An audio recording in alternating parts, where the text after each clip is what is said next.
السلام عليكم ورحمة الله وبركاته. دمان أصحابتها قيمة بدن كحرن جنرال كامل تكنولوجي اسكسون قدون أكسن إن شاء الله تعالى ما أنتو حين قادونا 10 كيس تحت بناد يعني كبرنا الداتابيس خاصة اللغة ديسكيوال 10 كان ما أنت إن شاء الله وحنا قدونا 10 آد مهمة أنت هريت أنت إنه جدو جلين 10 كان نصوص وآخرنا تابل كهريتو سو جديد بتابل كان وحا كجور أرضي إلا وحا كجور كوي تمن أرضي برس أرضيدان ma ahan mid order ah ma ahan mid habaysan soo jeedib ardugu hore magaciisa waaye magaca ku xiga waa xa magaca ku xigan waa f sidee baan u habay karaa order u dhigi karaa insha Allah waan isla baran doonaa waxaynu isla baran doonaa sida loo order gareeyo daatada order waxa u order gareyn kartaa a to z oo loo yaqaan ascending ama sidoo kale descending z to a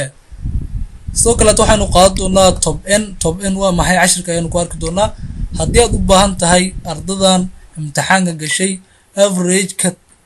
inta ugu sareyso 10 arday ugu sareyso ama 5 arday ugu sareyso inaad soo akhriyo intan waxay u taagan tahay ani number ay u qaadi kartaa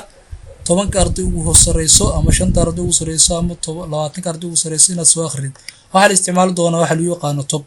sidoo kale waxaynu baran doonaa top n anagoo isticmaali doono laakiin percentage aynu isla aragno practicada markaas ayaynu si fiican u fahmi doonaa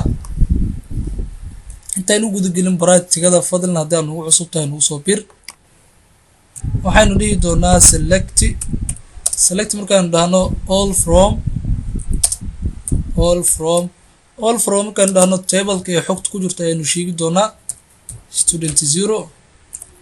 xogtan student 0 ku jirto waxaynu u baahanahay in loo order gareeyo organize lagu sameeyo a to z ama z to a kadib waxaynu dhihi doonaa order oo qori kartaa isla sirkaas hadda waxaan u soo degay san ayaa qurxan marka koodhika la sameeynaa waxa la rabaa si la fahmi karo order markaan dhahno sidee baa loo order gareynaa order by maxaa lagu order gareynaa horta marka horeeto order by marka tiraahdo waxaad sheegaysaa column-ka lagu order gareynayo hadda maadaama ay yihiin arday imtixaan gashay waxaynu ku order gareyn doonaa ardayda si uu kala darajo sareeyaan ayaanu tixgelin doonaa order by marka tiraahdo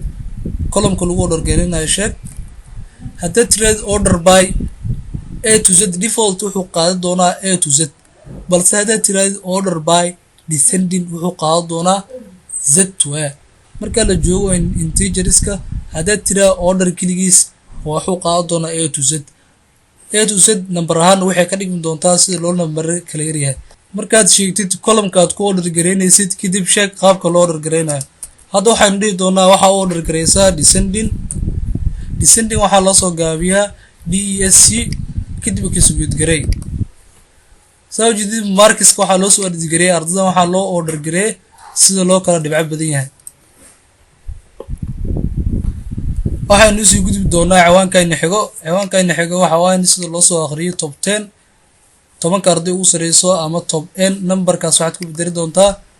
inta xaraf aad u baahan tahay waxaan dhihi doonaa select markaan dhahno waxaan dhihi doonaa waxa soo akhridaa top 10 hadda waxaan u baahanahay top 5 oo kaliya 5 arday ugu sareyso markaan dhahno waxaan dhihi doonaa waxa dhammaan xogtooda soo akhri waxaad ka soo akhridaa table-ka lagu magacaabo student 0 intaas markaan dhahno waxaad u sii order gareysaa ayaan u raaci doonaa order hadda aan soo baranay order by waxaad ku order gareysaa markiska si uu kala sareeyaan ardayda kadib qaabkee loo order gareynaa descending marka xisaabta la joogo descending waxay la mid tahay 100 to 0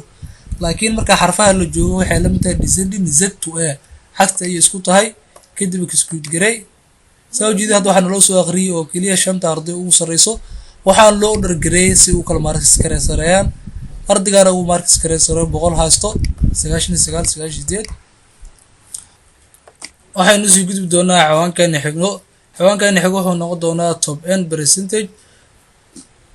hadda hore ayaan usoo baranay kaliya waxaynu ku dari doonaa percentage kadib waxaynu soo baraatigreynaa code inta hadda aynu soo koobi gareysan doonaa kadib waxaad ka dhigi doontaa meeshaan top n